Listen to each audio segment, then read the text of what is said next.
Good morning guys, welcome back to my new vlog.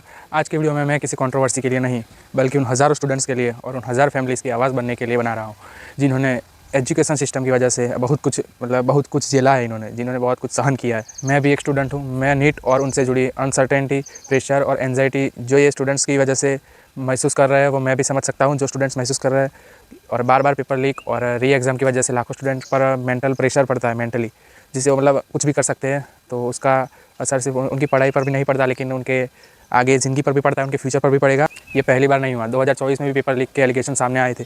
तब भी students ने एक ट्रांसफर, इन्वेस्टिगेशन और अकाउंटेबिलिटी की डिमांड की थी। आज फिर से वैसा ही सवाल उठ रहा है, इसलिए इस मुद्दे पर बात करना ज़रूरी है। और मैं बात करना भी नहीं चाह रहा था, लेकिन अब मुझे बात करना ज़रूरी लग रहा है, इसलिए मैं अभी बात कर रहा हूँ। तो इन सब बच्चों की आवाज़ को बुलंद करने के लिए एक ऐसा इंसान आए जिनका नाम सोनम वांगचुक है। कोई था नहीं, लेकिन ये सब बच्चे थे, तो उनकी आवाज़ को बुलंद करने के लिए, ज़्यादा करने के लिए, ऊंची करने के लिए सोनम वांगचुक सर आए। शायद आप इन्हें 3 इडियट्स के रेंचो की इंस्पिरेशन रूप में जानते होंगे, लेकिन असल ज़िंदगी में वो एक टीचर, इनोवेटर और एजुकेशन रिफॉर्म्स में मजबूत सपोर्टर है। वो सपोर्टर भी है और टीचर भी है और इनोवेटर भी है वो है। अभी स्टूडेंट्स का जो फ्यूचर और एजुकेशन में जो उन्होंने सुधार के लिए मांग की है, तो इसलिए वो हंगर स्ट्राइक पर बैठे, जो कि आपको भी पता ही होगा। और रिपोर्ट्स के मुताबिक उन्होंने कई दिन तक फास्ट किया और इस दौरान उनकी हेल्थ भी काफ़ी प्रभावित हुई। फिर भी वो स्टूडेंट्स के लिए अपनी आवाज़ उठाते रहे। अभी भी जारी है उनका हंगर स्ट्राइक। आप उनके कुछ योगदान यहाँ देख सकते हैं आप। और ये सिर्फ एक या दो इंसिडेंट्स की बात नहीं है, ये उससे ज़्यादा की बात है।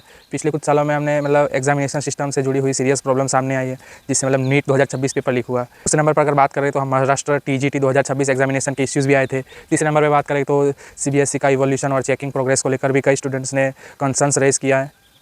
इतने घंटों के बाद भी हमें अभी अक्सर हमेशा सिर्फ स्टेटमेंट्स और एश्योरेंस ही मिलते हैं, लेकिन स्टूडेंट्स को ज़रूरत है कंसर्ट एक्शन की। एक ऐसा सिस्टम कि जहाँ ट्रांसपेरेंसी और अकाउंटेबिलिटी हो और हर स्टूडेंट को इक्वल अपॉर्चुनिटी मिले। मुझे ना तो कोई पॉलिटिक्स में इंटरेस्ट है और ना ही किसी पॉलिटिकल आइडियोलॉजी को प्रमोट कर रहा हूँ। मैं ऐसा कुछ कर ही नहीं रहा हूँ। मैं खुद एक स्टूडेंट हूँ और मैं सिर्फ एक स्टूडेंट होने के नाते अपनी बात कर रहा हूँ। अगर एजुकेशन सिस्टम में ऐसे प्रॉब्लम बार बार होते रहे तो इसका असर सिर्फ स्टूडेंट्स पर नहीं, ये सब कुछ हो रहा है तो इसका असर सिर्फ स्टूडेंट पर नहीं पड़ेगा, बल्कि हमारे पूरे देश पर जो फ्यूचर आने वाला है उस पर असर पड़ सकता है।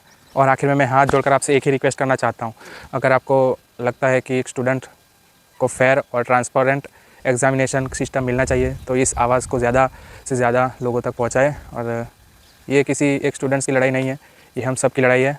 मैं भी अपनी तरफ से इस कोज़ को सपोर्ट कर रहा हूँ। धन्यवाद। जय हिंद, जय भारत।